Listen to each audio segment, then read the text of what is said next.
Bonjour tout le monde, j'espère que vous allez tous bien et bienvenue dans cette nouvelle vidéo.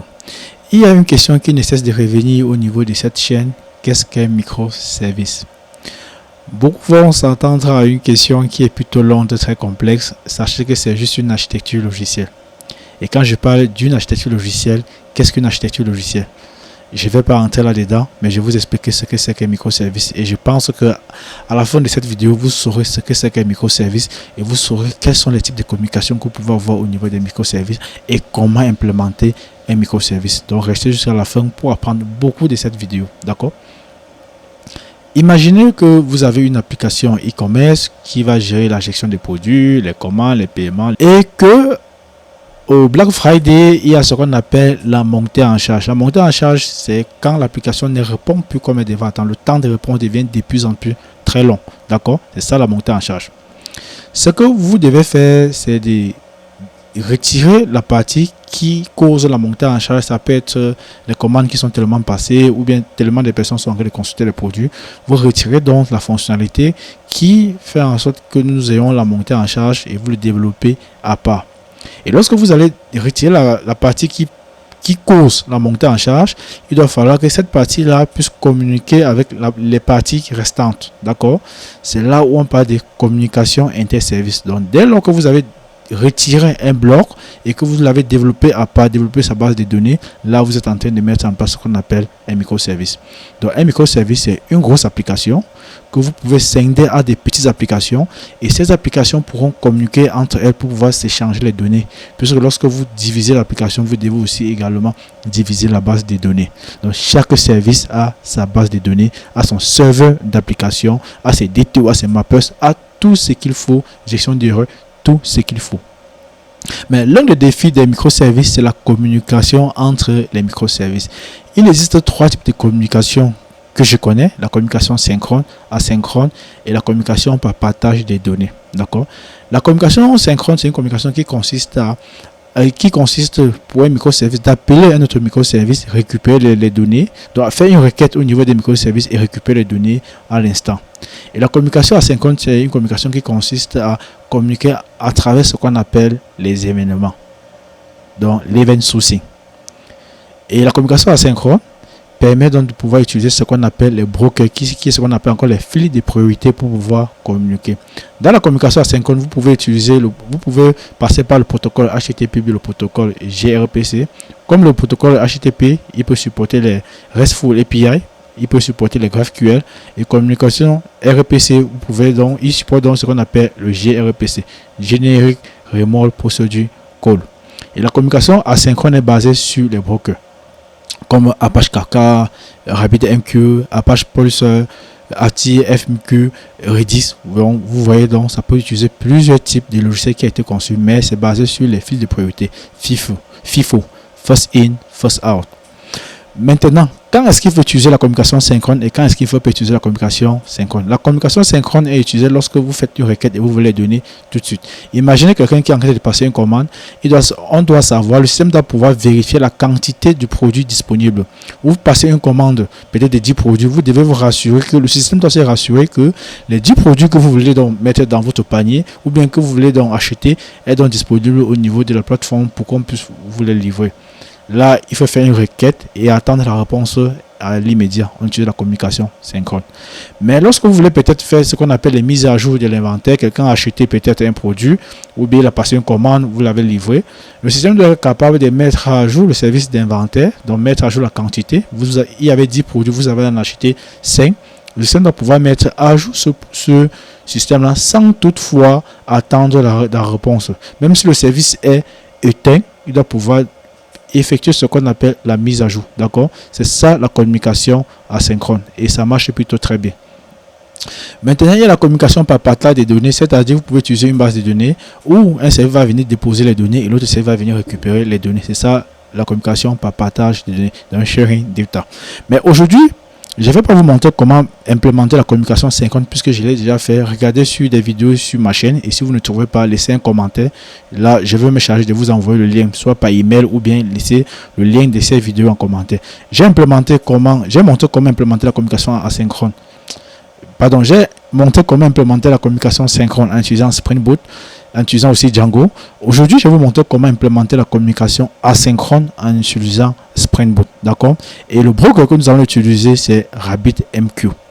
Et pour bien faire cette vidéo, vous aurez besoin de Docker serveur. Vous pouvez utiliser RabbitMQ directement au niveau de votre système. Vous pouvez l'installer directement au niveau de votre système. Mais j'ai préféré passer par Docker pour rendre la tâche plus facile pour moi.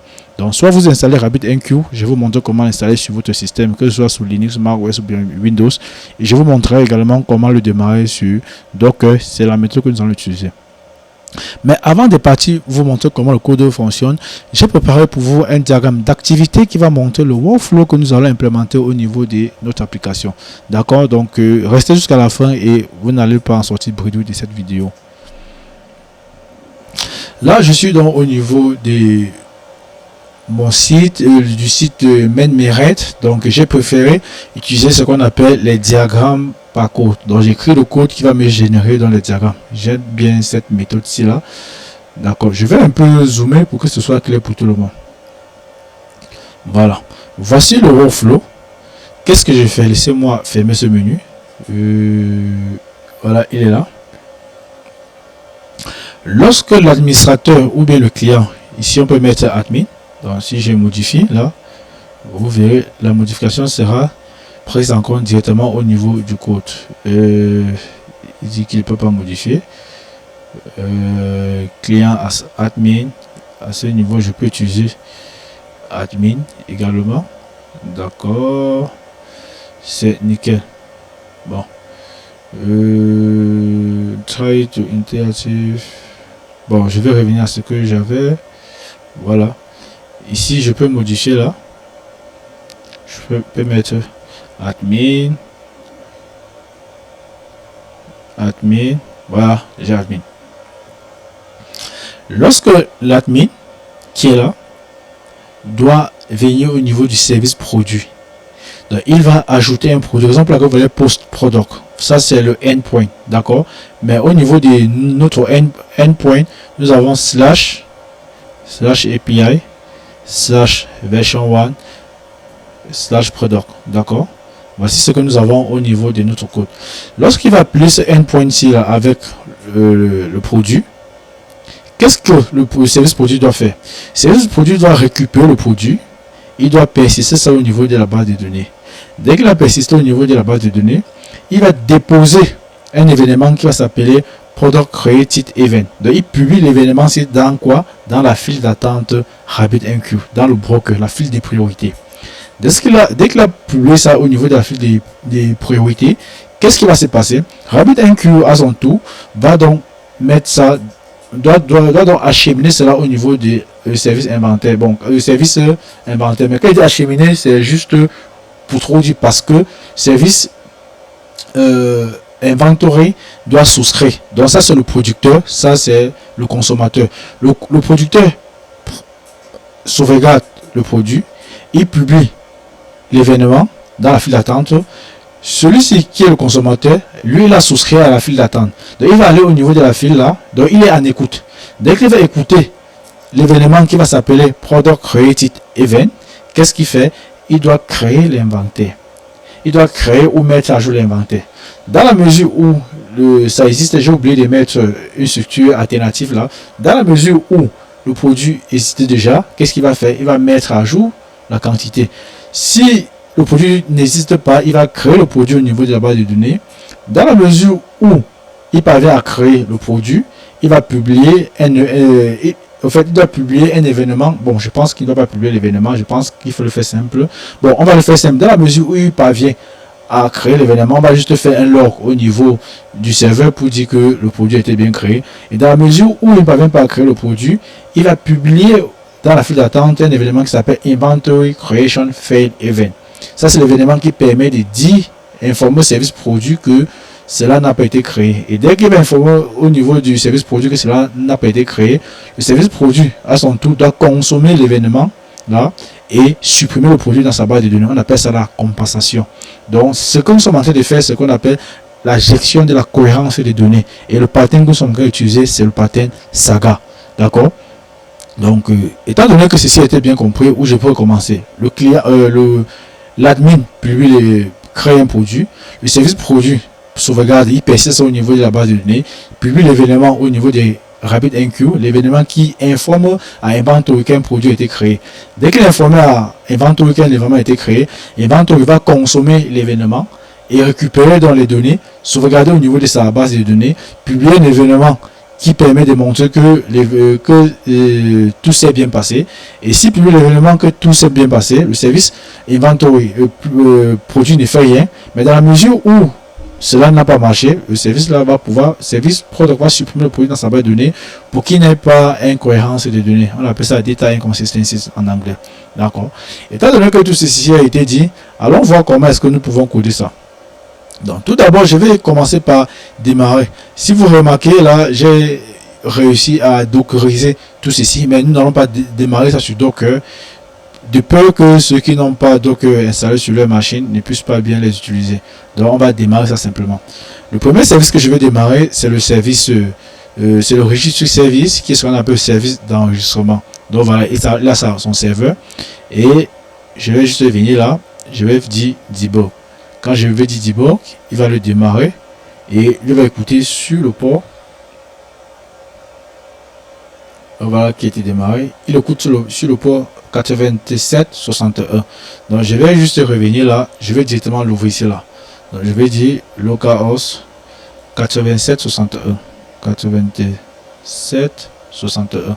C'est ça qu'on appelle Eureka. Vous voyez, aucun service n'est encore enregistré. Donc je vais revenir là. Démarrer mon service, mon API Gateway. D'abord, je vais démarrer ma Gateway là. Il procède de la même manière. Je vais dire debug là. Et ma Gateway sera démarrée.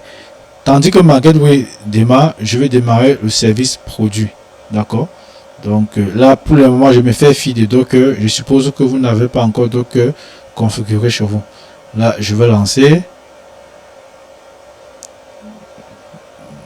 Voilà. Il démarre sur le port 9000. 9500 autant pour moi. Je vais actualiser le service Eureka. Il me dit que le service Gateway a été enregistré. Voilà son adresse IP au niveau du serveur. D'accord. Et voilà son nom. Voilà son port. Il me dit que Product Service a été démarré. Voilà son adresse IP. Voilà donc son nom. Et voilà son port. D'accord. Donc je vais également démarrer RabbitMQ également. Au niveau de RabbitMQ, je vais me servir de Docker, mais vous pouvez l'installer. Si vous voulez l'installer au niveau de votre machine, vous venez là au niveau de Google, vous tapez RabbitMQ. Dès que vous allez faire ça, vous venez au niveau de RabbitMQ One Broker to All. Voilà, Get Started. Ok, en fonction du langage que vous voulez utiliser, vous pouvez voir comment est-ce qu'on l'utilise. Donc voilà les différents langages. Donc je l'ai déjà fait à Python, Java. Donc je vais venir au niveau des installation, ouais, install and update. Ok, pour l'installer, vous avez besoin de Erlang parce qu'il est basé sur Erlang. Vous devez télécharger Erlang sur votre système pour pouvoir l'installer.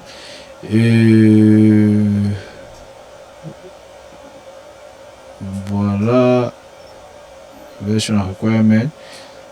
Vous devez installer Erlang 27. Oui, vous pouvez l'installer depuis Debian et Ubuntu. Donc voilà donc la procédure pour l'installer au niveau de CentOS. Voilà la procédure pour l'installer au niveau de Debian Ubuntu. Donc voilà Debian Ubuntu. Pour ceux qui sont sur Ubuntu 24, voilà donc ce que vous devez taper. Tapez ceci. Et vous tapez tout ça, il va l'installer pour vous. Pour ceux qui sont sous 22, voilà. Mais si vous êtes plutôt sur Red Hat, comme les CentOS et tout ça, voilà la procédure pour pouvoir l'installer. Voilà la procédure, ça marche plutôt bien. Ceux qui sont sous Windows, ce que vous pouvez faire, c'est utiliser le gestionnaire des paquets qui est chocolaté. Mais si vous êtes sous Windows 11, vous pouvez utiliser Wiget, ça va marcher. Et ceux qui sont sous Mac OS, par exemple comme moi, vous pouvez l'installer en utilisant le gestionnaire de dépendance Runbrew. Le Runbrew va vous permettre de pouvoir l'installer facilement. D'accord. Mais moi, je vais plutôt utiliser Docker. On dit aussi que vous pouvez utiliser Kubernetes pour pouvoir démarrer ça directement au niveau de votre cluster et ça va marcher. Mais moi, je vais utiliser Docker. Et en utilisant Docker, qu'est-ce que je fais? Je viens là au niveau de mes services. Donc, de mes services métier et de mes edge services, parce que le service d'enregistrement, l'API Gateway Broker, c'est ce qu'on appelle les edge services. D'accord? Donc j'ai donc créé une configuration, créé un fichier qui s'appelle .inf.dev. D'accord, vous pouvez en avoir plusieurs, .f, .prod, .cc, en fonction de ce que vous êtes en train. Ça varie en fonction de l'environnement. D'accord. Et au niveau d'ici, qu'est-ce que vous faites? Vous faites un Rabbit default user. J'ai dit que mon default user sera proxy, parce que le default user par défaut, c'est guest. D'accord, mais j'ai mis proxy pour personnaliser cela. Et le mot de passe également, j'ai mis proxy. Maintenant, je viens au niveau des compose ou bien Docker Compose, c'est la même chose. Soit vous mettez Docker Compose ou bien vous mettez compose.yam, c'est la même chose. J'ai défini mes services. Ok, à ce niveau, j'aurai un service. Parce que le rôle de Docker, du Dockerfile, c'est de démarrer ou bien de builder l'image d'un service. Mais lorsque vous avez plusieurs services que vous voulez démarrer, vous pouvez donc passer par Docker Compose. Là, je vais lancer un seul service. Mon service va s'appeler RabbitMQ Service. Et l'image que je vais utiliser, c'est RabbitMQ4 Management. Vous verrez constamment la version 3, mais j'ai préféré passer à la version 4. Le conteneur que vous pouvez utiliser, c'est RabbitMQ Service. Et RabbitMQ fonctionne avec deux ports. D'accord. Le premier port va s'appeler 5672, qui est le port TCP qui est utilisé dans RabbitMQ. Maintenant, vous avez le port UII qui est le même port aussi, mais avec un devant. Ça, c'est le port pour accéder à l'interface graphique. Et j'ai utilisé nfile, permet de charger le fichier qui est ici là, permet de charger un fichier d'environnement, de environment file. Et j'ai dit donc que mon fichier, étant donné qu'il est à la même racine que mon Docker Compose, je mets donc .inf.dev. Voilà comment j'ai fait pour charger mon nfile. Au niveau de environment, dans environment, je vais permettre de déclarer les variables d'environnement qui peuvent être utilisées au niveau de RabbitMQ directement. D'accord. Et la configuration par défaut, c'est RabbitMQ Default User. Ça, c'est une configuration par défaut que RabbitMQ connaît déjà. Qu'est-ce que j'ai fait? Je vais aller au niveau de mon nfile qui est ici, récupérer donc la configuration c'est là. Et quelle est la valeur de la clé ici? C'est proxy. Donc, si je récupère ceci, ça veut dire que je suis en train de récupérer proxy. Le but de ceci, c'est pour rendre la configuration flexible. Et pour donc interpoler les variables au niveau des Docker ou bien des YAML, vous utilisez le $, un peu comme PHP, et vous utilisez les brackets avec le nom C. Le nom C n'a rien à y voir avec le nom qui est au niveau de la clé C. Le nom C a à voir avec le nom qui se trouve au niveau d'ici là. Et ça va récupérer la valeur ici là. D'accord. Et au niveau du réseau, étant donné que je suis en train de vouloir déployer ces microservices, ces services individuellement, d'accord. Donc je suis en train de les déployer individuellement. Je crois que nous allons faire un truc pareil. Donc, nous allons déployer cela sur Vagrant, déployer la gateway sur son service, sur son serveur, déployer inventory sur son serveur, order, product, ainsi de suite sur les serveurs indépendants. Donc, du coup, qu'est-ce qui se passe? Nous allons utiliser RabbitMQ Default Pass, nous allons utiliser RabbitMQ pour le mot de passe. Et au niveau du réseau, je vais donc déclarer ce qu'on appelle un réseau global. D'accord? Parce que ces services seront déployés individuellement. Étant donné que nous sommes dans un même conteneur, pour les faire communiquer, dans les conteneurs distincts, pour les faire communiquer, il veut créer un réseau général. Le réseau général, il va faire communiquer tous ces services-là. D'accord? Et aussi là, j'ai dit qu'il peut redémarrer lorsqu'il s'arrête. J'ai dit donc que le volume va s'appeler RabbitMQ Data. D'accord? Donc je peux changer là, je retire je vais l'appeler data temp temporal, d'accord, ou bien je peux laisser data comme ceci, ça va, il n'y a pas de souci. Quand vous avez déclaré un réseau au niveau du Docker qui est là, vous devez venir donc mettre une entrée ici là, une entrée pardon, et dans l'entrée vous devez définir le réseau. L'entrée network, vous définissez le réseau là qui porte le même nom qu'ici là, et vous dites quel est le type de réseau que vous voulez utiliser, c'est external. Je vais vous expliquer pourquoi. Et le volume que vous avez déclaré ici là, vous créez l'entrée. J'ai dit que ce sera persisté en local, d'accord. Tout ceci étant fait, je peux donc démarrer mon RabbitMQ sans problème. Et pour le démarrer, je vais l'amener loin en haut là pour qu'il soit en haut. Je vais faire CD, me rendre dans RabbitMQ Service. Une fois que je suis dans RabbitMQ Service, je vais faire un Docker Compose, voilà, tirer un file que vous avez vu ici là. C'est pour dire que je vais charger un fichier d'environnement. Et le fichier d'environnement, il est là. La raison pour laquelle je mets là, je dis hop. c'est pour démarrer un fichier Docker Compose. Build, c'est pour builder. Bon, j'ai pas besoin de mettre build, ça va toujours marcher.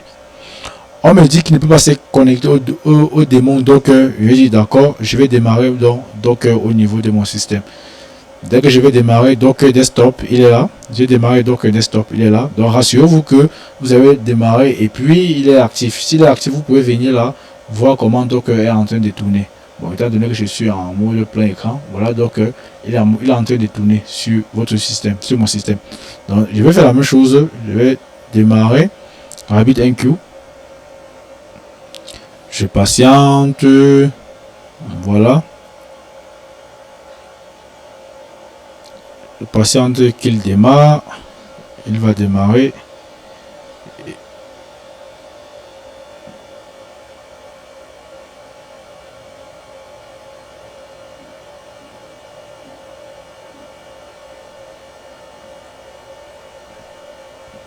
Bon, il en fait perdre assez de temps. Je vais fermer et relancer. D'accord, il est censé démarrer plus vite que ça.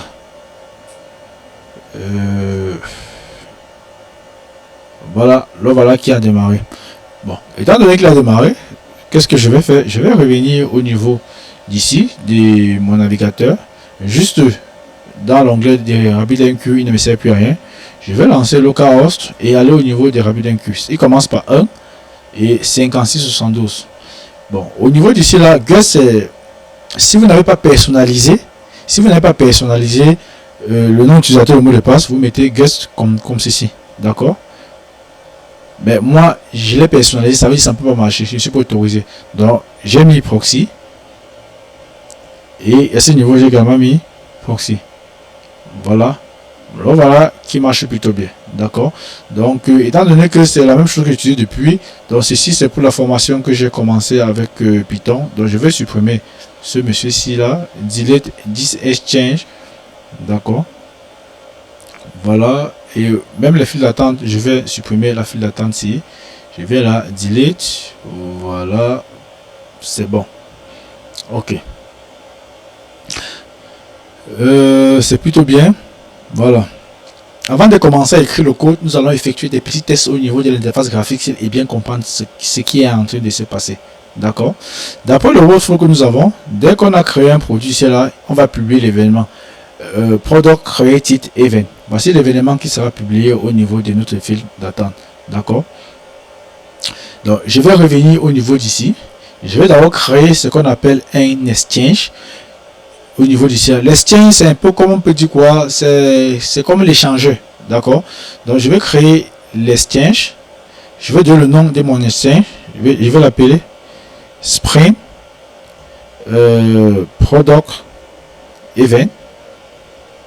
Voilà, si je fais peut-être après un tutoriel sur Django, je vais mettre peut-être Python ou bien Django Product Event, si c'est un autre truc pour faire la différence au fait. Donc ou bien je peux mettre event product. Bon, je laisse product event. Et dis donc que l'exchange sera quoi? Vous pouvez choisir entre framework, header, topic, direct. Pourquoi? Direct signifie quoi? Direct signifie que lorsque je publie quelque chose ici dedans, quand je mets ici là comme l'exchange, ça va venir exactement au niveau d'ici là. Donc si après je mets event, échange event ici, je mets error, il ne va pas pouvoir connaître là où il va publier, d'accord? Donc c'est le rôle des directs. Maintenant vous avez topic. Topic signifie que au niveau d'ici là, je peux mettre Spring Product, je mets plutôt étoile ici ou bien je mets dièse. Il va dire que il va publier l'élément dans l'échangeur qui commence par Spring et qui a un point qui prend Product et après le point il prend n'importe quoi ici. Ça peut être error et tout ça. Donc c'est bien quand vous voulez faire ce qu'on appelle les notifications. Vous voulez peut-être notifier un groupe de personnes qui ont souscrit peut-être à une publication qui va s'appeler peut-être publish ici là. Là, ça va notifier tout le monde. Ça, c'est le rôle des topics. Maintenant, vous avez header. Header permet de publier en fonction d'un certain en-tête. Donc, on s'en fout de ceci là. Il ne prend pas en charge la clé de routage. Il s'en fout de la clé de routage. Il publie en fonction d'un certain en-tête. Bon, ici là, j'ai dit que nous allons choisir direct. Ok. Et dans direct, je vais mettre event. C'est bon. durable, oui, ça veut dire que même si j'actualise, je fais n'importe quoi, je coupe mon serveur, je relance, je dis mon serveur rapide un Q, je relance, il va comprendre ce que je suis en train de faire. Vous avez auto delete, non. Vous avez internal, on laisse ici comme ceci là, l'argument, je vais dire add exchange. Voilà l'exchange qui a été créé ici, la sprint.product.event. Voilà l'exchange qui a été créé. Et vous voyez ici, le type c'est direct et feature durable. C'est plutôt bon. Maintenant, quand vous avez créé l'exchange, il faut donc associer l'exchange là au fil d'attente. Un seul exchange pour avoir plusieurs fils d'attente. Et pour faire cela, je vais au niveau des queues en stream. D'accord, étant donné que nous sommes en train d'utiliser les queues et non les streams, donc on va se contenter de créer ce qu'on appelle une queue. Une queue, c'est ce qu'on appelle un fil d'attente, une file de priorité. J'ai dit que au moment du VirtualHost, c'est en route, je ne change rien. Vous pouvez ajouter des VirtualHost si vous êtes ici là. Donc vous venez sur VirtualHost, vous pouvez donc créer plusieurs VirtualHost si vous voulez bien, ajouter ou supprimer. Ça dépend de vous. Vous pouvez faire ça. Voilà, add VirtualHost. Mais moi, je m'en fous de ça. Je vais dans Q en sprint, d'accord. Voilà un fil d'attente qui a été créé depuis pour la formation Django que je faisais. Donc je ne vais pas le toucher puisqu'il y a des messages à l'intérieur. C'est très important. Ici, je vais dire que je vais ajouter une nouvelle queue. VirtualHost. Et il me demande le type de VirtualHost. Il veut utiliser le host par défaut qui est défini avec ce monsieur-ci là. Maintenant, le nom de ma file d'attente. Ok. Donc je vais dire que je vais aller prendre le même nom que ici là. Product Created Event. D'accord. Donc vous pouvez l'écrire comme ce que vous voyez exactement là-bas. Mais je vais plutôt faire un truc très simple. Product.created.event. Voilà l'événement qui sera donc publié. D'accord. L'événement qui sera publié au niveau de la file d'attente. Donc ce sera durable, oui. Et je dis add queue. Voilà la file d'attente qui a été créée. D'accord. Mais le souci c'est que la file d'attente a été créée, mais elle ne correspond pas à un exchange. Donc il faut donc faire ce qu'on appelle le binding. Donc vous devez donc binder ça. Donc je vais venir à ce niveau-ci. Étant donné que j'ai créé déjà la file d'attente ici là. Bon, je vais renommer. Je vais renommer. Où est-ce que je peux renommer ça même? Je vais renommer delete, publish, binding. Non. Permettez-moi, donnez-moi un instant. Je vais renommer. Si on ne va pas où renommer, ça, je vais supprimer. Bon. Je suis obligé de le delete. D'accord. Voilà. Donc je vais créer. Je vais l'appeler Sprint. Sprint pour Product Exchange. Product Exchange. C'est comme ceci, c'est un truc comme ceci.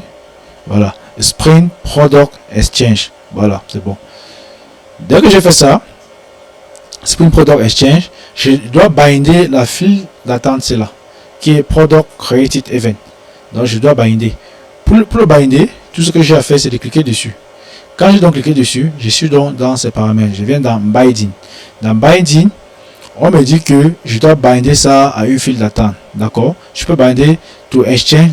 Enfin, je peux binder les exchanges et les exchanges entre eux, ou je peux binder les files d'attente entre eux. Maintenant, quelle est la file d'attente que je vais utiliser? C'est product.created.event. Voilà. Quelle est la clé de routage? Je vais dire c'est ça, product created. Product.created. D'accord. Et je fais bind. Vous voyez, le binding a marché. Maintenant, vous pouvez faire le unbind ici là. Ça dépend de vous. Vous pouvez binder un exchange avec plusieurs files d'attente. Là, si vous avez 3 files d'attente, quand vous avez publié dans l'exchange, il va publier ça dans les files d'attente. Et je peux publier un message. Dès que je publie un message, où est le message que je vais publier? Quelle est la clé de routage que je vais utiliser? C'est product created. Voilà la clé de routage. Vous pouvez définir le header si vous utilisez application.type JSON, tout ça là. Donc vous pouvez dire application. Ça c'est content, c'est la JSON. Ça c'est content type. Donc ici là, content. Ici je vais dire content type. Ici là je vais dire application slash JSON. D'accord. Et ici vous allez définir la structure JSON que vous voulez publier. Quelle est la structure JSON que vous voulez publier ici? Vous voulez peut-être publier un product comme ceci, ou un product ID comme ceci, et qui va prendre l'ID peut-être 50, et puis je vais fermer ça ici là. Je vais dire publish message. Message a été publié. Si je viens au niveau de la file d'attente, vous allez vous rendre compte que le message est prêt à partir. D'accord. Donc si je reviens là, au niveau de cette file d'attente là, voilà, et je viens au niveau, voilà, je viens au niveau d'ici. Si je clique ici, vous pouvez lire le message. Voilà, consume, où est la partie get publish message, c'est bon. Message, voilà, ici là, get message. Si dit get message, vous allez obtenir le produit qui a été, le contenu qui a été publié. C'est ceci là que Inventory va consommer. Donc voilà ce que nous venons de faire au niveau d'ici là. Voilà, 1, 2, d'accord. Nous venons de faire ceci là. Maintenant, il faut que celui-ci consomme. Et puis, et si nous voulons que ce monsieur-là consomme, je crois qu'il y a un endroit, get message, publish, consume. Bon, aucun consommateur n'a encore été créé, raison pour laquelle on ne peut pas consommer pour l'instant. D'accord. Mais c'est un peu ça le workflow que nous allons mettre en place. Donc, étant donné que c'est plutôt bon pour moi, je vais venir au niveau des product service. Je vais me rassurer que tout est plutôt bien. Donc vous n'avez même pas à regarder ce qui est fait dans Docker. Donc ne vous occupez pas de Docker, sinon ça risque de vous embrouiller. Donc venant au niveau de la configuration, je vais me rassurer que product, mon service produit qui est la product services, peut bien communiquer avec RabbitMQ. D'accord. Donc la configuration, si ça c'est la configuration normale. Donc vous n'avez pas à regarder ça. Tout ça parce que j'utilise Kubernetes. Tout ça parce que j'utilise Docker au même moment que la version locale. Du coup, vous avez ça. Donc je vais venir au niveau d'ici. Qu'est-ce que je vais faire? Dans Spring Data Source, JPA Application. Après Application, le nom de l'application, je vais donc inclure RabbitMQ. Mais avant d'inclure RabbitMQ, je dois le mettre dans POM XML. D'accord. Donc vous venez au niveau d'ici. Vous allez venir au niveau de Add Starter. Si vous n'avez pas encore RabbitMQ, vous l'ajoutez. D'accord. Moi j'ai installé les extensions qui me permettent de faire cela. Donc je suis venu au niveau d'ici là. J'ai tapé Spring Boot. Et quand j'ai installé cela, j'ai installé Spring Boot Extension Pack qui a permis d'installer Spring Boot Tool, Dashboard et Spring Boot Initialized Java Support. C'est cette extension-ci là qui me permet de pouvoir directement ajouter les packages depuis mon application. D'accord. C'est l'extension qui me permet de pouvoir ajouter les éléments depuis mon POM XML. Donc je suis dans Product Service 6. Qu'est-ce que je fais? On me dit que je peux cliquer là et faire un contrôle. Clic. Ça s'ouvre ici là. Je vais taper la recherche RabbitMQ. Voilà, je prends RabbitMQ Messages. Je ne vais pas faire un string. D'accord. Je prends Messages et je vais aller comme ceci là. Vous verrez ici là, on me dit que adding Spring for RabbitMQ process. J'ai dit yes. Il me dit qu'il va ajouter. Mais sauf qu'avec le VS Code, par moment, il parvient à générer les erreurs. Vous voyez, il est censé ajouter cela dans Dependency, ici là, Dependencies. Mais il va créer un nouveau Dependencies qui est ici en bas et l'ajouter ici là. Mais je ne veux pas ça, d'accord? Je veux juste qu'il ajoute au niveau du premier Dependency. Je ne veux pas avoir plusieurs variables Dependencies au niveau de mon application. Donc, qu'est-ce que je fais? Je vais dans Dependency qui est une liste, vous voyez IES, ça veut dire sur le pluriel. Je peux l'ajouter même à ce niveau-ci, étant donné qu'il y a tellement d'espace. Qu'est-ce qu'il fait là? Non. C'est la surjection de l'IA. Je vais l'ajouter plutôt ici.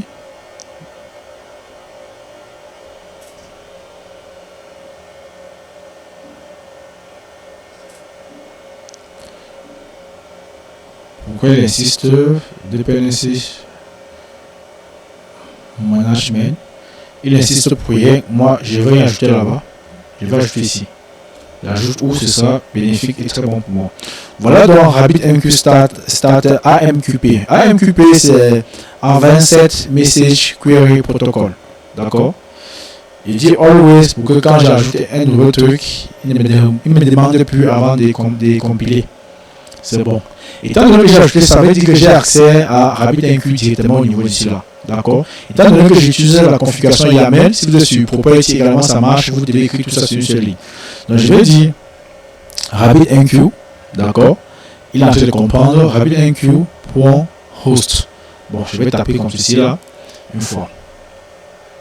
Je vous explique la configuration. Host signifie quoi? C'est l'autre qu'on utilise, c'est l'adresse IP. Qu'est-ce que je suis en train de dire? J'ai dit donc que tu vas aller au niveau du Ensfile. Ensfile qui est au niveau du Docker, des products, voilà, 1.dev qui est au niveau ici. Je lui dis que tu vas aller au niveau du fichier ici, ou bien de la variable d'environnement qui se trouve ici. Tu vas aller au niveau de la variable d'environnement qui est au niveau d'ici là. Tu vas chercher une variable qui s'appelle, tu vas chercher quelque chose qui s'appelle RabbitMQ. Si tu ne le trouves pas, tu charges celui qui est en local. C'est ce que je suis en train de dire ici là. Donc viens au niveau de la variable d'environnement des Spring Boot, tu cherches une variable qui va s'appeler RabbitMQ host. Si tu ne le trouves pas, tu charges localhost par défaut. Donc ça c'est ce qui est par défaut, ça c'est ce qui est demandé. S'il ne trouve pas ça, il va charger celui-ci là. Étant donné que celui-ci n'existe pas, vous avez vu mon fichier Dockerfile, mon Docker Compose, je n'ai pas cette variable au niveau d'ici là. Donc j'aurais pu définir cette variable au niveau d'ici là pour bien travailler, mais je ne l'ai pas défini. Du coup, il ne va pas charger ça. Étant donné qu'il ne va pas charger, il va utiliser celui qui est en local. Je dis que le port que je veux utiliser pour RabbitMQ va au niveau de l'environnement, de la variable d'environnement. Si tu ne trouves pas le port, tu utilises 5672. La même chose pour l'utilisateur par défaut. Tu ne trouves pas, tu utilises proxy, nous avons mis proxy.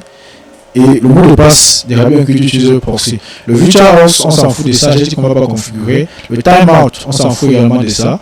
Mais par contre, je vais configurer le listener, d'accord, listener.enable, retire enable, il peut essayer, et max attempt, il peut essayer jusqu'à 3 fois. Là, c'est bon.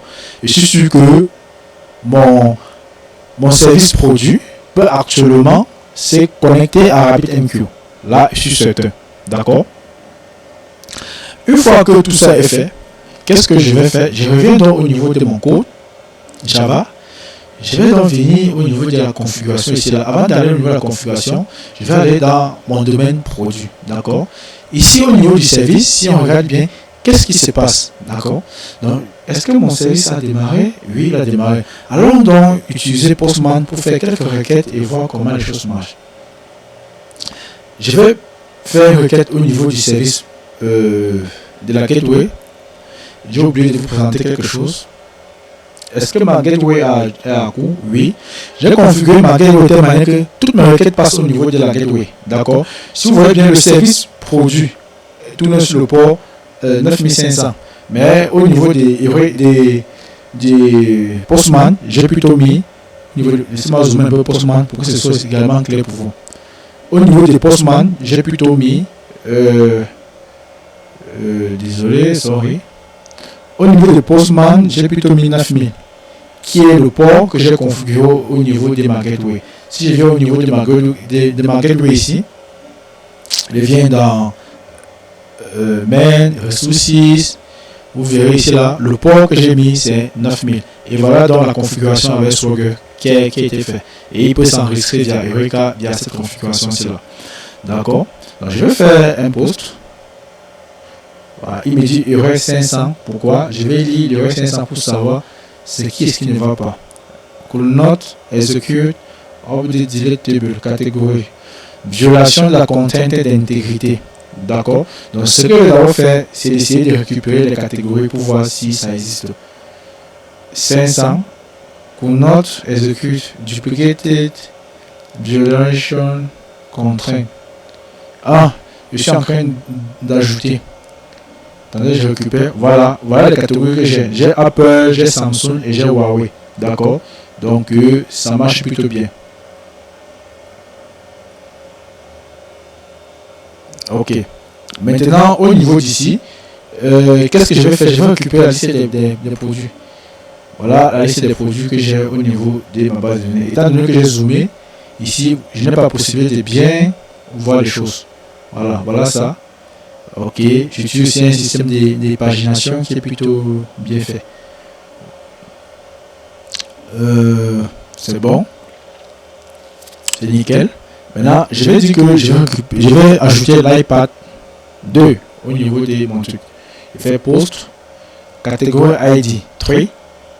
J'envoie 500 toujours. Pourquoi? Could not execute delete catégorie violation de la intégrité.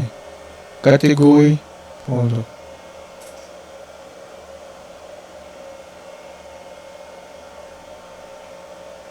Il y a une violation de la contrainte d'intégrité ici là.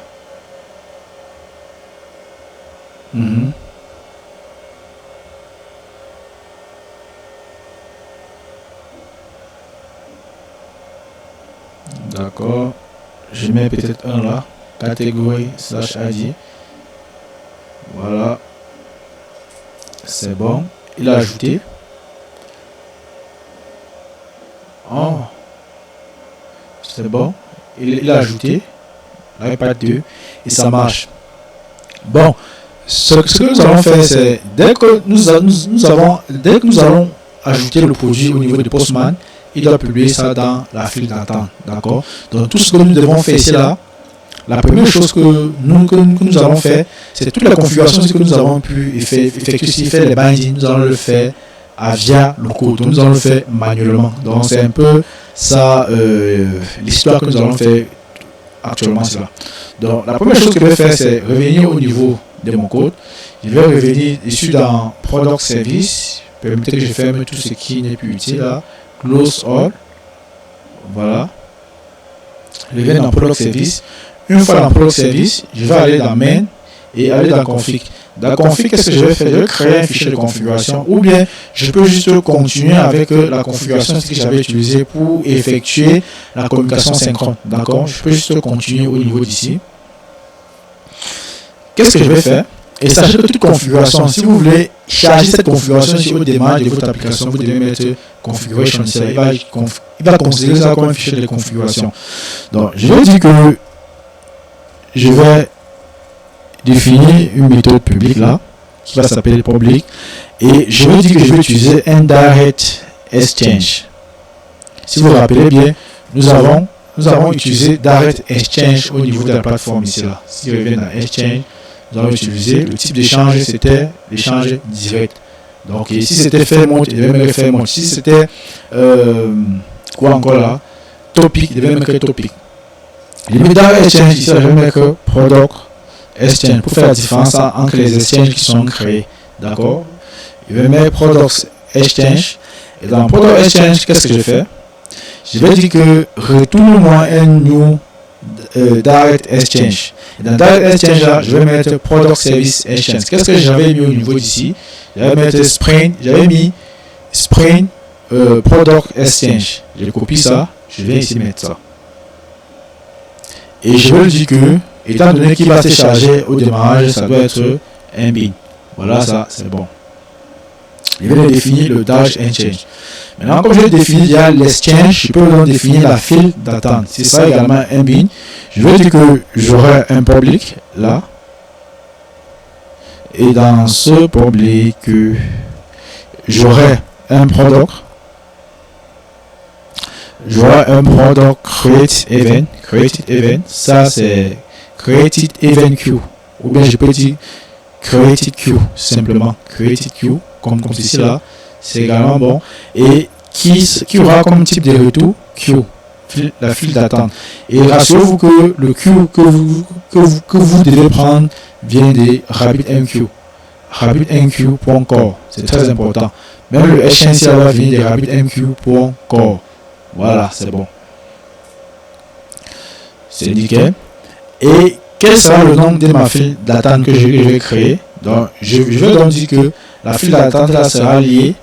Ici là, j'avais donné quel nom au niveau de ma file d'attente? J'avais donné Product Created Event. D'accord? Bon, je peux toujours mettre Spring devant pour faire la différence entre plusieurs technologies que je vais utiliser plus tard au niveau de ma configuration. Ou bien vous pouvez laisser Product Created Event comme cela. Voilà, Product Created Event. Ou pour Product Created Queue. Ça dépend de vous. Vous pouvez laisser Queue. Bon, prenons Event.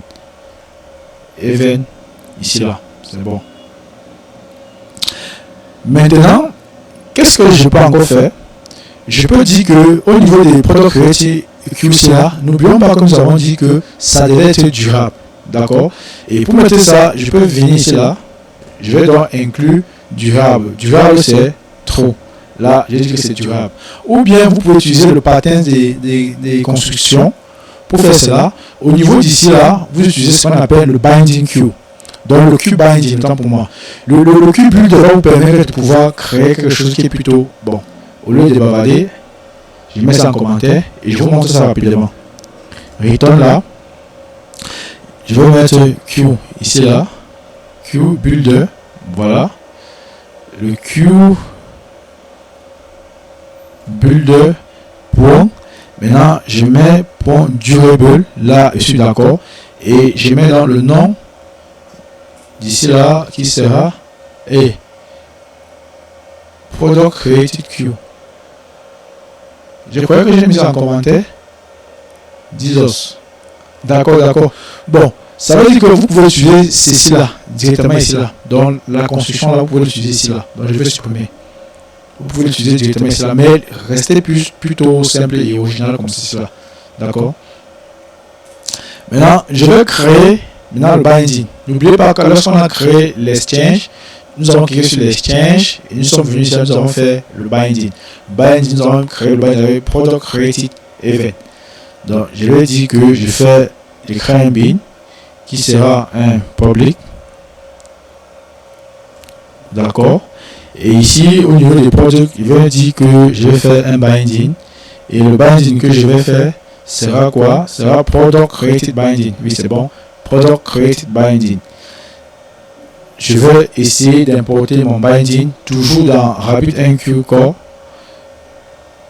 Binding, voilà, Spring Framework AMQP. Je l'importe là-bas.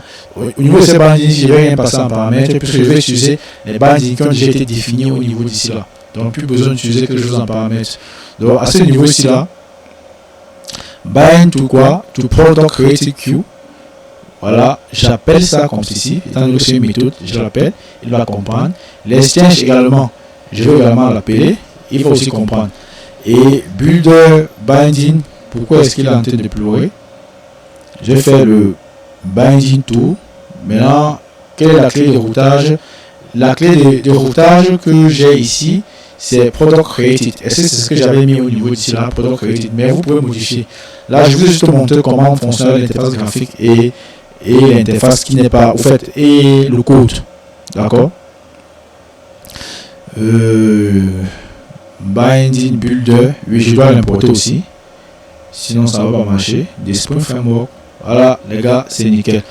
Voilà comment est-ce que j'ai réussi à configurer quelque chose qui va marcher. D'accord, là, je suis certain que ça va marcher. Maintenant, qu'est-ce qu'il dit ici? Pourquoi est-ce qu'il a un peu pleuré?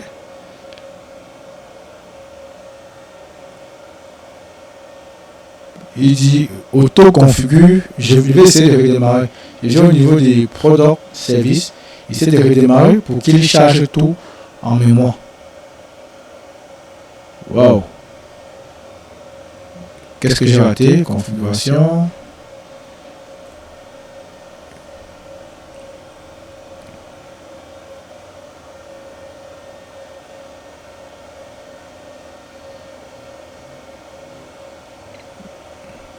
AMQP.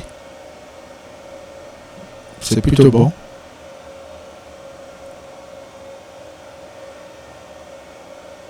C'est plutôt bon.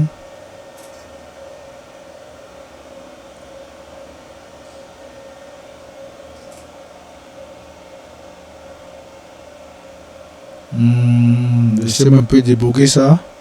Illegal statement exception. C'est ça qui m'énerve sur Java. Débugger sur Java, c'est toute une autre histoire. Ok. Bon. Au niveau des RabbitMQ, host, qu'est-ce que nous avons mis là? RabbitMQ, localhost. Oui, c'est bon. Et la configuration. D'accord. Laissez-moi mettre ceci en commentaire puisque je ne l'utilise plus.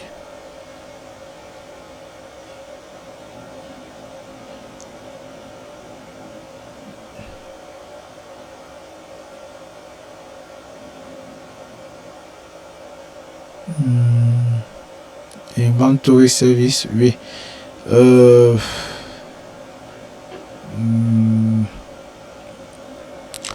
D'accord.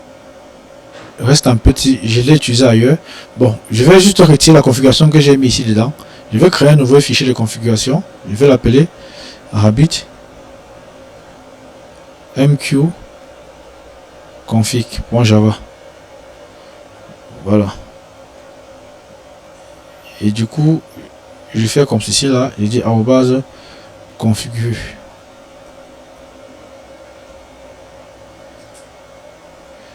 Configuration. Voilà.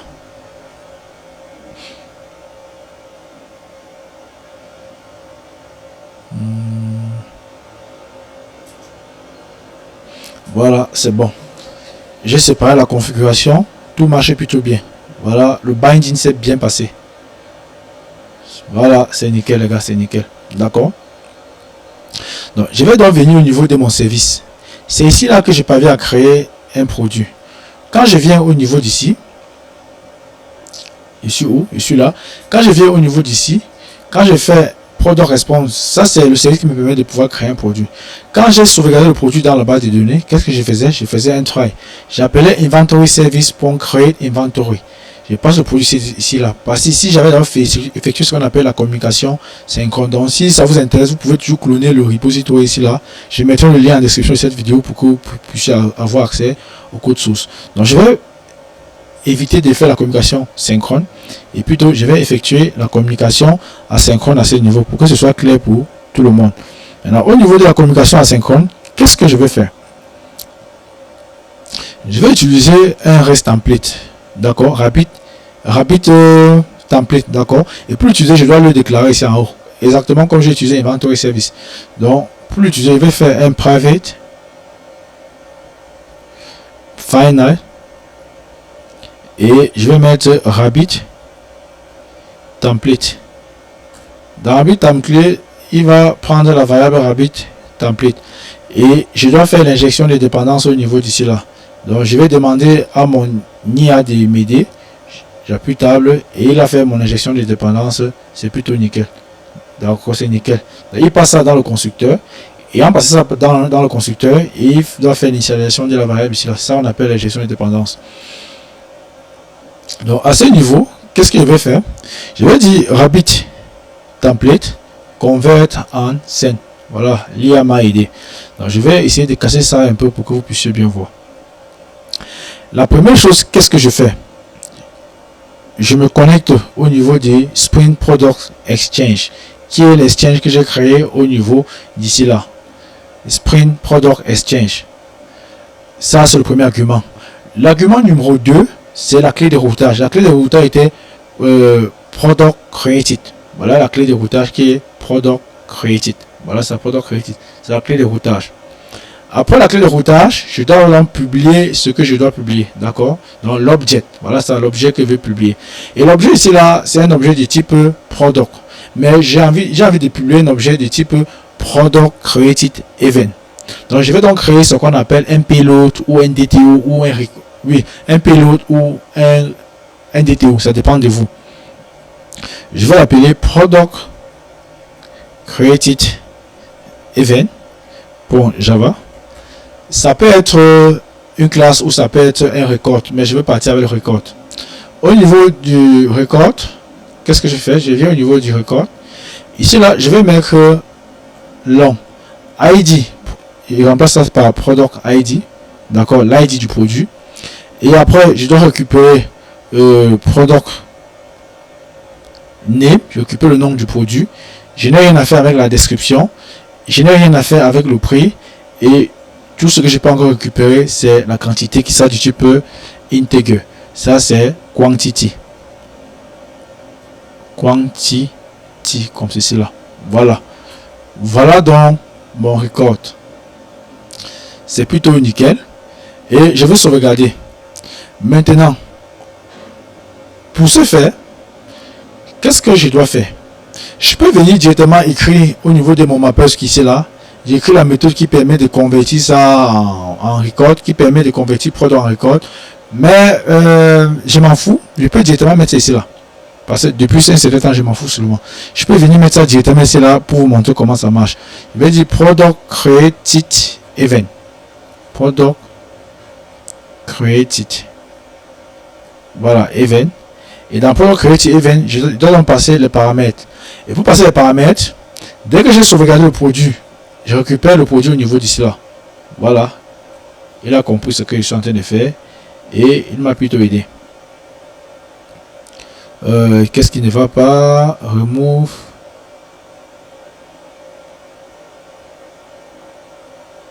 Product name. Je retire la catégorie qui est de trop. La quantité ne vient pas du détail. La quantité vient de la base des données mon type. Je veux dire served product. Voilà. Dès que j'ai sauvegardé le produit dans la base de données, qu'est-ce que je fais? Je dois publier dans la file d'événements. Utilise donc Rabbit template.convert en scène qui va permettre de convertir et envoyer. D'accord? Dès que je dis convert en scène, qu'est-ce qu'il fait? Il va utiliser product create event qui est mon DTO. C'est ceci qu'il doit envoyer. Je récupère l'ID du produit dans la base de données. Je récupère le nom du produit et je récupère qui a mis catégorie encore ici là. Je récupère la quantité. D'accord? Finalement, il y a des hanches. Je récupère la quantité et j'envoie. Ceci étant fait, qu'est-ce que je vais faire? Qu'est-ce que je fais? Je vais donc aller tester pour voir si ça marche. Je vais au niveau du Postman qui est là. Donc, je viens au niveau d'ici. Je peux me supprimer, il y a tout ceci là. Parce que si ça marche, il va me les créer automatiquement. Je viens dans Exchange. Je vais supprimer aussi ceci.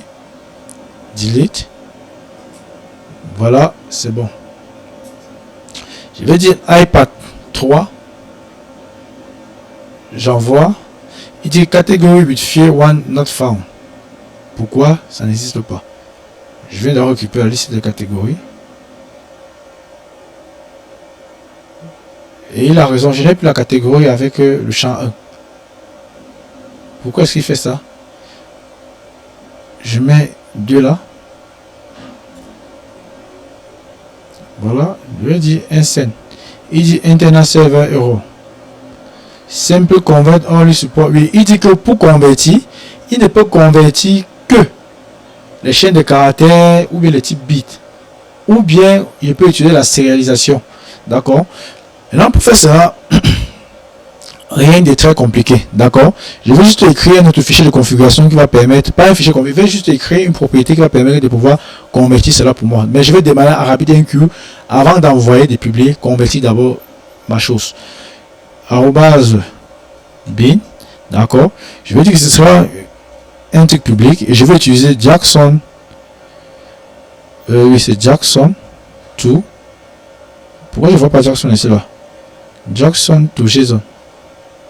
Jackson to JSON. Oui, Jackson to JSON unconverted. Ah, Jackson to JSON message converted. Je vais essayer de l'importer. Je vais l'importer dans, non pas des codes, Jackson to message converted. Oui, je l'importe ici là. Jackson to message converted. Je l'importe depuis RabbitMQ. AMD support convert, c'est ici que je l'importe. Regardez bien les imports. Sinon, vous l'importez ailleurs, ça ne va pas marcher. Donc, rassurez-vous que vous importez là où j'importe ici. Maintenant, qu'est-ce que je vais faire? Je vais. Il a rechargé, ça veut dire que c'est bon. D'accord? Donc, regardez bien ici. Je vais dire .scène. Voilà, il a publié l'iPad numéro 2. Ici, il est censé créé. Voilà, Sprint Product Exchange qu'il a créé automatiquement. Vous avez vu, je n'ai rien créé. Maintenant, revenons au niveau de la file d'attente. Il a créé une file d'attente qui s'appelle Product Created Event. Il a fait ça tout seul. Et vous pouvez même directement venir au niveau d'ici là, obtenir le message qui a été publié pour voir. Get message. C'est un message qui a été publié. Voilà le message qui a été publié, étant donné qu'il a converti ça lui-même. Donc voilà. Product ID, Product Name et Quantity 10. C'est nickel les gars. Ça veut dire que tout marche techniquement bien. Voilà l'entête qui a été passée. C'est nickel. Le mode, le derivé mode 2 égale à 2, ça veut dire que c'est durable. Maintenant, je peux publier encore autre chose. J'ai encore publié. Vous allez voir, la file d'attente doit charger automatiquement seul. Le nombre de messages qui est publié dans la file d'attente, vous allez voir ces 2 messages. Maintenant, je vais dire que je vais mettre l'iPad 5. D'accord. L'iPad, c'est ici en haut. L'iPad 5. Je publie. Le nombre de messages doit aller à 3 messages. Ça va changer seul parce que ça refresh après 5 secondes. Après 5 secondes, vous verrez ici là 3 automatiquement. Voilà 3. On acquête, ça veut dire que on acknowledgement, ça veut dire qu'il n'y a pas eu accusé de réception. Ça c'est acknowledgement, ça veut dire ça c'est l'accusé de réception. Il y a 3 messages. Si je fais un dernier ici là, ça va aller à 4 messages. Ça va aller à 4 messages seuls. Voilà, 4 messages, c'est bon. Maintenant, qu'est-ce que je vais faire? Je vais maintenant configurer mon service inventory pour que lui puisse consommer ces messages là. D'accord? Donc qu'est-ce que je vais faire? Je vais venir au niveau de mon code. Je vais dans Inventory Services. Je vais dans Inventory Services. Je vais d'abord vérifier son fichier de configuration pour voir s'il est bien configuré. Voilà. C'est bon au niveau d'ici. Je vais essayer de le lancer. Si c'est lancé sans erreur, ça veut dire que tout a été bien configuré. J'attends qu'il se lance. Voilà. Et je n'oublie pas de venir ajouter RabbitMQ au niveau d'ici là. Et quand il va démarrer, il va s'enregistrer seul. Voilà ça, Service Client Discovery. Il s'est enregistré au niveau de Eureka. Maintenant, vérifiez Eureka. Vous verrez donc il s'est enregistré. Voilà ça, Inventory Services. Donc, une fois cela fait, je vais venir au niveau de ma configuration. Et de POM-XML, avant ça, je vais ajouter la configuration. Add Starter, ok. Si vous n'avez pas installé les extensions ici, vous venez au niveau de Google Sprint Initializer. Voilà, vous rendez au niveau du Sprint Initializer.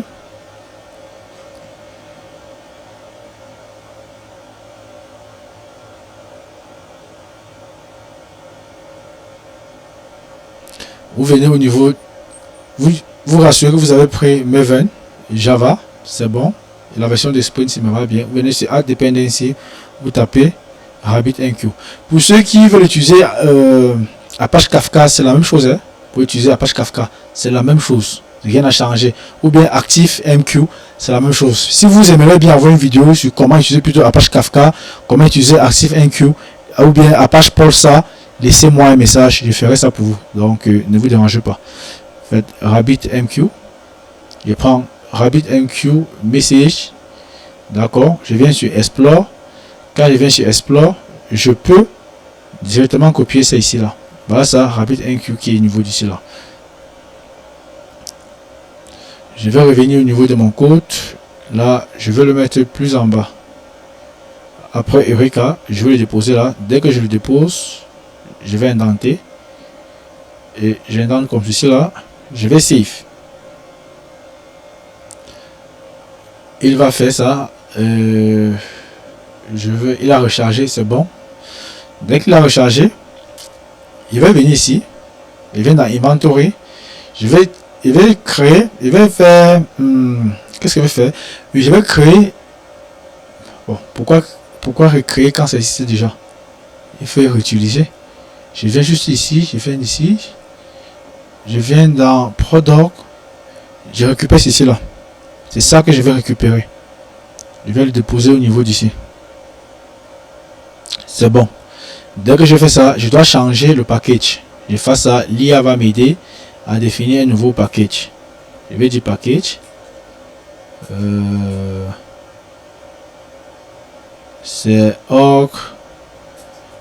Voilà, c'est bon. Inventory. Je mets le point virgule comme ceci là. Voilà le package. Maintenant, au niveau d'ici, je vais créer encore la configuration. Bon, pourquoi créer quand ça existe? Il vient copier la configuration qui est ici en haut. Je copie. Et dès que j'ai copié, je vais venir coller au niveau des configs qui est ici là. Voilà. Maintenant, je vais changer le package. Je vais dire package. Voilà, c'est bon. C'est nickel. Et ceci là, pour l'instant, ne me sert absolument à rien. Ne me sert absolument à rien. Je vais supprimer. D'accord? Ou je peux mettre en commentaire. Au lieu de supprimer complètement, je mets en commentaire. C'est nickel. Il me dit que je dois redémarrer pour pouvoir utiliser les classes PAF. Attendez, il va d'abord refresh. Dès qu'il a refresh, je dois relancer. Inventory service. Voilà, c'est bon. Les classes PAF que je viens de mettre dans l'auto-configuration des Spring Boot a pris. Je viens dans le service ici. Bon, je viens dans le service ici. Je dois donc écrire une méthode en bas qui permet de pouvoir récupérer ça. Parce que ici, voilà la méthode qui permet de créer le produit. Ceci marchait bien quand on faisait la communication synchrone. Dans de nous sommes dans la communication asynchrone. Qu'est-ce que j'ai fait ici là? Je dois donc définir une méthode qui va permettre de pouvoir récupérer tout ça pour moi. Donc une méthode plutôt très simple qui va faire ce qu'on appelle qui sera ce qu'on appelle le listener. D'accord? Si vous vous rappelez bien, on a créé la partie publish qui permettait donc de pouvoir publier. Maintenant, on va créer la partie qui permet de pouvoir écouter l'événement. D'accord? Donc, tout d'abord, qu'est-ce que je dois faire? Est-ce que je me rappelle encore ce que je dois faire? Oui, on va créer la méthode ici là. Je peux dire public ou bien je peux dupliquer ceci là. Donc, je crée une autre implémentation de mon service là. Ça va marcher.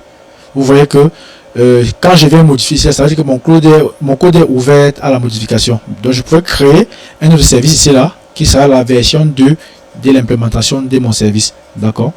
Donc, je peux dire public void. Et au niveau d'ici là, qu'est-ce que je vais dire? Bon, je mets d'abord en tête pour qu'il puisse auto-compléter pour moi. Je vais dire rabbit mq listener. Étant donné que c'est un seul listener que je veux utiliser, je ne mets pas S. Maintenant, je vais dire que la file d'attente que je vais écouter sera Spring pour un product. Je verrai bien ce qui a été créé au niveau d'ici. Quelle est la file d'attente? C'est product created event. C'est ce qui sera écouté ici là. Product created event. D'accord. Et je viens ici là. Je vais donc dire que je vais faire un handler product created. Product created. D'accord. À ce niveau, handler, voilà, c'est bon. Maintenant, à ce niveau, je dois récupérer ce que je vais créer. Le DTO que j'ai créé tout à l'heure, Product Created Event. Product Created Event, et ça prend un event. Et comme ça prend un event, qu'est-ce que je veux faire?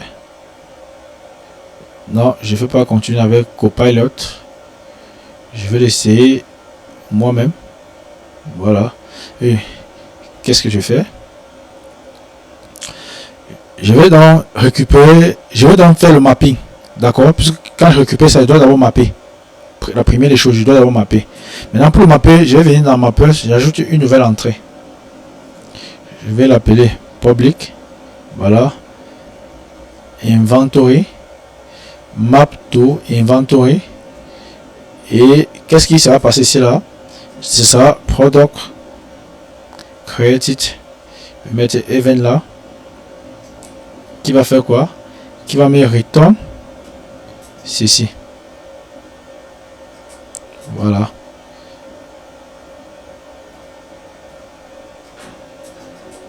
Ici là, c'est pas get product, c'est point product parce que j'utilise le record au lieu de la classe comme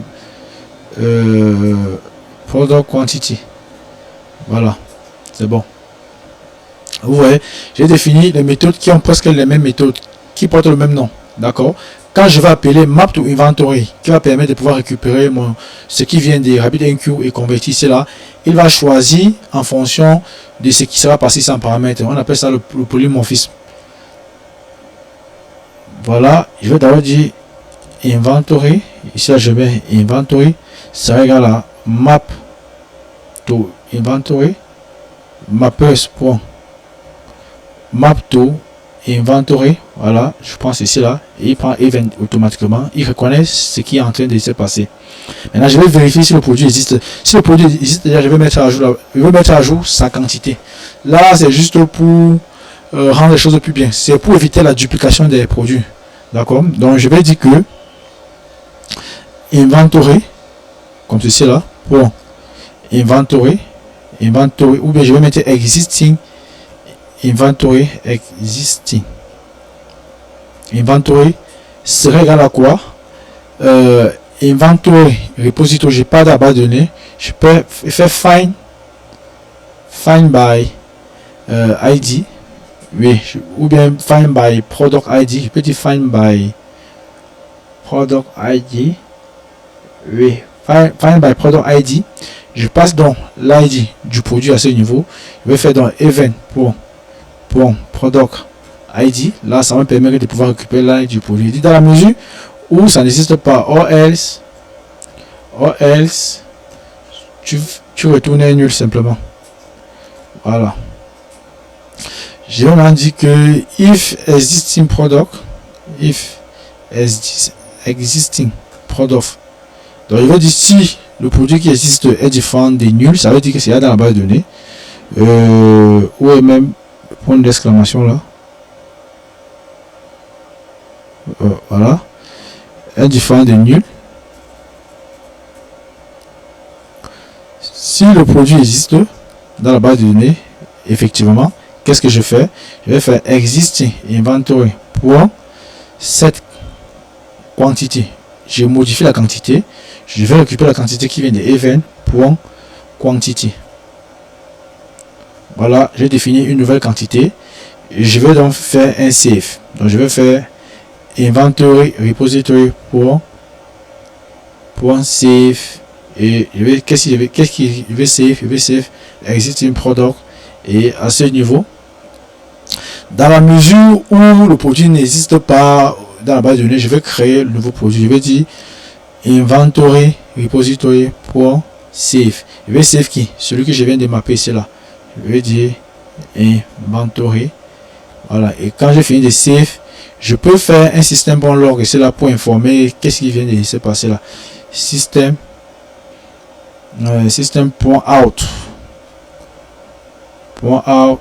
System.out print len.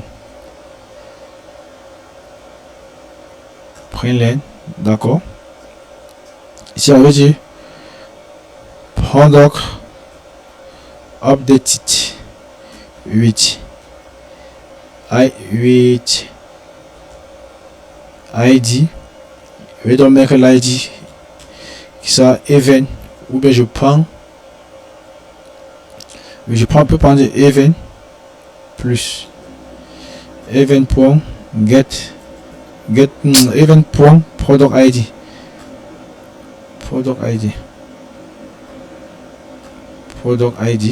comme ceci. Voilà, et faire encore la concaténation et dit plus en, je peux mettre la quantité en quantity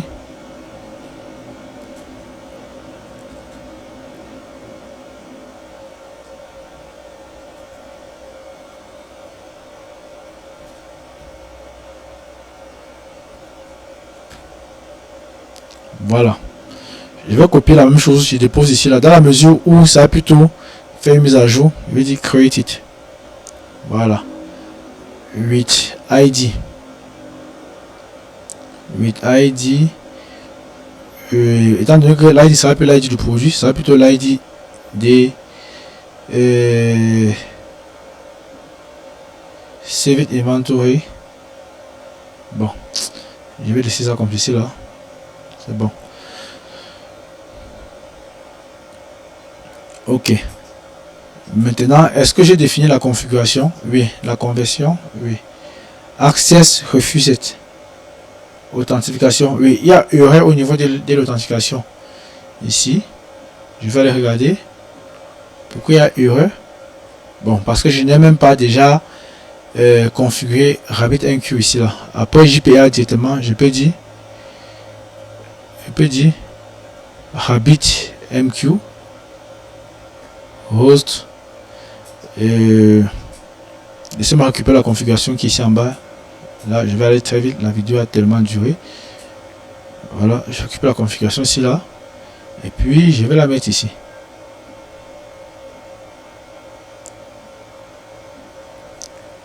Voilà. C'est la même config au fait. Je sauvegarde. Et puis, il va essayer de se connecter. Je relance mon serveur.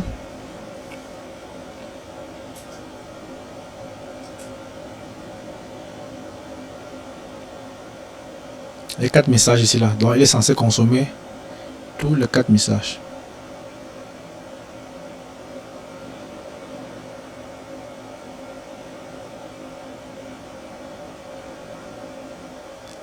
Ok, bon, moi il vient encore au niveau des products.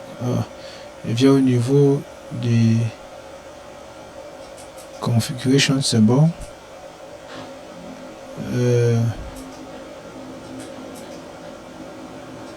Product created event avec un seul T.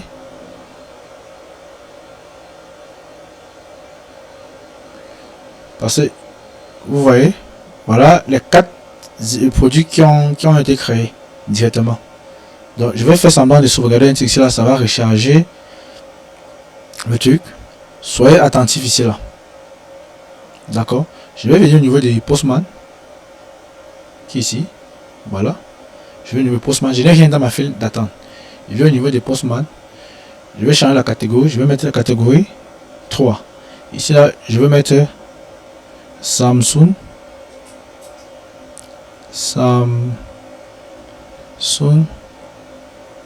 S24 ou S25. S25. Je vais lancer la requête. Vous voyez, il a travaillé. Parce que c'est une seule donnée, il a travaillé. Le produit était dans la file d'attente et le produit a été consommé. D'accord? Si vous venez là, il a été consommé. Voilà ça qui s'est bien passé. Le nombre de consommateurs, on a un seul consommateur actuellement qui est connecté, qui est le service inventory. Maintenant, venons au niveau des logs. Vous verrez donc Product Created with Event 10. D'accord? Donc, dans la mesure où le produit ne parvient pas à être créé, qu'est-ce qui va se passer? Donc, c'est un peu ça. Donc, vous avez un instant vu comment est-ce qu'on peut mettre en place la communication asynchrone. Vous avez vu comment nous avons créé un service produit qui se comporte comme le producteur et nous avons créé le service inventory qui se comporte comme le consommateur. Mais alors, nous avons fait quelque chose qui marche plutôt bien. Vous avez vu comment le producteur parvient à déposer les messages dans la file d'attente et le consommateur parvient à venir se connecter au niveau de la file d'attente et pouvoir lire les messages. Mais qu'est-ce qui va se passer si au moment de créer le produit au niveau de l'inventaire, le consommateur ne parvient pas à créer dans le produit? Il doit falloir que le service produit puisse supprimer son produit au niveau de la base de données. Parce que nous voulons avoir la cohérence des données. Le produit qui est disponible au niveau du service produit doit également être disponible au niveau du service inventaire. C'est ça qu'on appelle la cohérence des données.